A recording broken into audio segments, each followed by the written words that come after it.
Hi, నమస్తే అండి. నా పేరు ఖాజా. మనం చదువుకునేటప్పుడు చదువుకు సంబంధించిన సబ్జెక్టులో ఏమైనా డౌట్ ఉందా? అయితే దిగులేందుకు, ఉందిగా ఏఐ. అట్లానే మన పంటలకు ఎలాంటి రోగాలు వచ్చినాయి, వాటికి ఎలాంటి మందు పిచికారీ చేయాలి, దానికి ఏమైనా సందేహాలు ఉన్నాయా? కోర్స్ దానికి కూడా డౌట్ ఎందుకు, ఉందిగా ఏఐ. ఈ రకంగా ప్రతి సమస్య, ఏదైనా ఒక అధికారికి లెటర్ రాయాలన్నా, ఏదైనా ఒక విషయంలో ఎవరి అయినా కంప్లైంట్ చేయాలన్నా, లేదా ఏదైనా ఒక పాట క్రియేట్ చేయాలన్నా, ఏదైనా ఒక పాటకు సంబంధించిన లిరిక్స్ రాయాలన్నా, మనము చేతిలో ఒక మొబైల్, దాంట్లో ఒక ఏఐ చాట్ జీపీటీ రూపంలో కానివ్వండి అది, లేదా వీడియో రూపంలో కానివ్వండి, ఈ రకంగా ఏమికి డౌట్ ఉన్నా, ఎలాంటి సందేహం ఉన్నా, మనం ఫస్ట్ చేసే పని మన మెదడుకు పని చెప్పడం ఆపివేయడం. దాన్ని ఆపివేసి రెండవ పని ఏఐని సంప్రదించడం. ఏఐ కృత్రిమ మేధస్సు మీద ఆధారపడి మన యొక్క పనులు మనం తీర్చుకుంటున్నాం అన్నమాట. ఈ రకంగా ఏఐ అనేది మన జీవితంలోకి అడిగిపెట్టి మన యొక్క ఆలోచన శక్తిని కానివ్వండి, మన మేధస్సుని కానివ్వండి, పూర్తిగా అది ఆక్రమించుకొని తన కంట్రోల్లోకి తీసుకుందన్నమాట.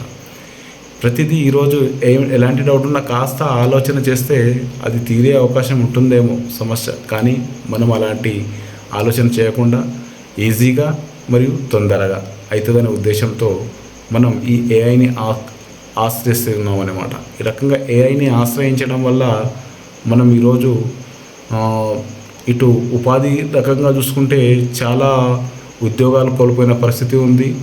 ఏఐ ఈరోజు అడుగుపెట్టిన రంగం అంటూ లేదు. ప్రతి రంగంలో ఈరోజు ఏఐ అనేది అడుగుపెట్టింది.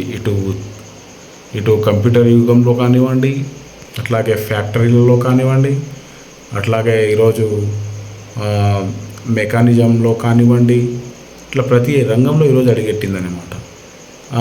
ఉదాహరణకి ఈరోజు ఆర్టిఫిషియల్ ఇంటెలిజెన్స్తో నడిచినటువంటి కార్లు, అంటే డ్రైవర్ లేకుండా కృత్రిమంగా నడిచే కార్లు, ఆ రకంగా కార్లు రావడం వల్ల ఏంటి అక్కడొక డ్రైవర్ పోస్ట్ అనేది పోస్టింగ్ అయిపోయింది. ఈ రకంగా 10-15 మంది కలిసి చేసి ఒక రోజు లేదా వారంలో చేసే పనిని ఈ ఏఐ అనేది దాదాపుగా అదొక్కటే 1 గంటలో లేదా 5-10 నిమిషాల్లో చేస్తుంది.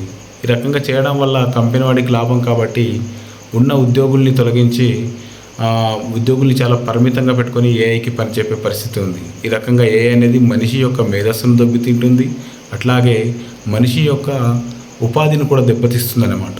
అసలు ఆలోచన శక్తి అనేది లేకుండా చేస్తుంది. ఎలాగంటే ప్రారంభంలో మనకు జియో సిమ్స్ ఫ్రీ అని పెట్టేసి పెద్ద క్యూ పెట్టేసారు కదా. ఆ తర్వాత ఫ్రీగా జియో సిమ్స్ వాడిన తర్వాత ఎలాగైతే 12 నెలల సంవత్సరానికి 13 నెలల సంవత్సరంగా మారిపోయినామో, ఎలాగైతే నెల రీఛార్జు అతి తక్కువ నుంచి అతి ఎక్కువకు అలవాటు పడినామో, ఆ రకంగానే ఈరోజు ఈ కృత్రిమ మేధస్సు కూడా, ఈ ఏఐ కూడా మనల్ని ఆ రకంగా మార్చే అవకాశం ఉంది. ఆ రకంగా మార్చి ఆ రకంగా మన ఉపాధిని దెబ్బతీస్తుంది, ఆ రకంగా మన ఉద్యోగాల నుంచి కూడా తొలగించే అవకాశం ఉంది. కాబట్టి ఈ ఏఐని ఎంత తక్కువగా వాడితే అంత ఉపయోగం, దీన్ని ఎంత ఎక్కువగా వాడితే అంత నాశనానికి గురయ్యే అవకాశం ఉంది. కాబట్టి ఆ రకంగా ఉద్యోగాలు, ఉపాధి కూడా ఈరోజు ఏఐ రావడం వల్ల కోల్పోతున్నారనే విషయాన్ని మనం చెప్పడమే కాదు, ఈ ఏఐ సృష్టికర్త అయినటువంటి, ఏఐ పితామహుడైనటువంటి వ్యక్తి కూడా చెప్పినటువంటి పరిస్థితి ఉంది. ఈ ఏఐకి సంబంధించినటువంటి 2 పితామహులు పేర్లు మనకు వినిపిస్తూ ఉన్నాయి. ఒక ఆయన అమెరికాకు సంబంధించినటువంటి జాన్ మెకార్థికిక్, ఇంకొక ఆయన కెనడాకు సంబంధించినటువంటి జోఫ్రీ హింటన్ అని చెప్పేసి ఈ రకంగా ఇద్దరు ఉన్నారు. ఈ యొక్క జోఫ్రీ హింటన్ అనేటాయననే, జోఫ్రీ ఎవరెస్ట్ హింటన్ అనేటాయననే స్వయంగా చెప్పిన విషయం ఏంటంటే, ఏఐ అడుగుపెట్టడం ద్వారా, అన్ని రంగాల్లో ఏఐ అడుగుపెట్టడం ద్వారా దాదాపుగా యువత 20-20% వరకు తమ ఉద్యోగాన్ని, ఉపాధిని కోల్పోయారు.